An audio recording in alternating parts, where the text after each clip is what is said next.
Yeah, sure.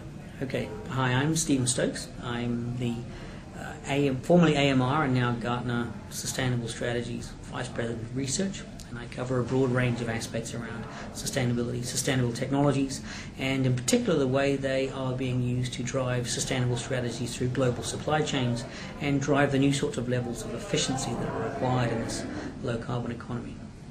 And we're sitting here right now in the BT offices in New York, and I know that there's going to be a roundtable and a discussion by teleconference with Peter Graf. In what capacity are you here? I understand you're speaking. Yeah, very nice office it is too.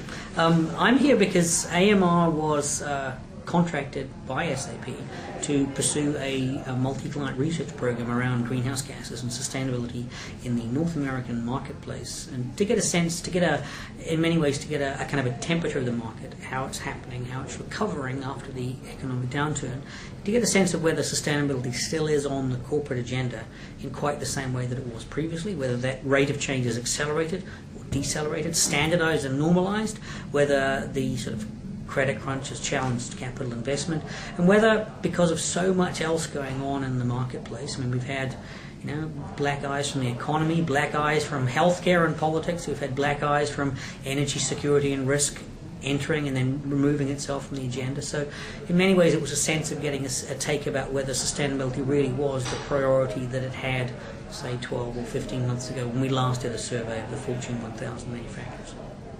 And I was telling you a little earlier that SAP has, and it's fairly nascent, a sustainability community inside of its SAP developer community and its business process expert community.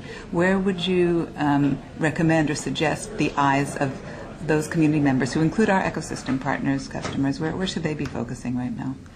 Well, I think what I would first suggest is that they look out to SAP for some of the news releases relating to the survey research that we've done. We're publishing a series of reports over the next 3 or 4 months, but analysts are famously bad about keeping deadlines, so that's likely to stretch for a little while. But certainly there are some important nuggets and sound bites that Evan and the team and media have pulled together, which can offer some sort of views and perspective. And I think, without being too complimentary, unnecessarily so, I think that the sort of true north that SAP has been pursuing is consistent with the general trends about the way the market is heading. And SAP made a lot of noise last year, maybe a little more than a year ago, about trying to really orient the organization around this clear new world, trying to be sustainable and do sustainable in the marketplace. And I think in some ways that position was a bold one at the time. It was probably ahead of the curve, and all the sense of the surveys that we've been undertaking points to the curve kind of catching up in rather a nice way. It is still the case that the sustainability priority is there.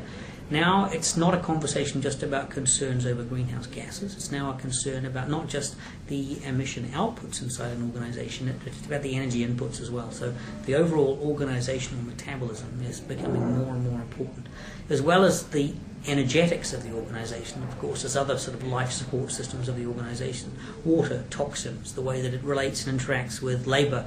The globalized supply chain is coming back into focus in a very multivariate and comprehensive way. And the one thing that really is emerging is that to truly capture this sort of information in this, as I mentioned to you earlier, in this data-rich day and age, the solutions to drive this new transparency, the new optimization of supply chains, optimization of society, and the new sorts of performance and energy efficiency that's going to be required of manufacturing and of the economy more widely, has to by default be information enabled.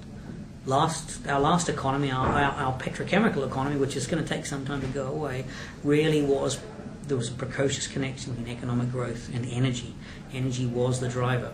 And in many ways what we're seeing now is a transformation where energy will still have a role to play, although it will probably be decarbonized energy, but information and information technology is now increasingly becoming the central core of what this new economy is about. So the new economy is going to be low carbon, it is going to be energy efficient, but it's also going to be more rich and entrenched and dripping with information technology than one could ever begin to imagine.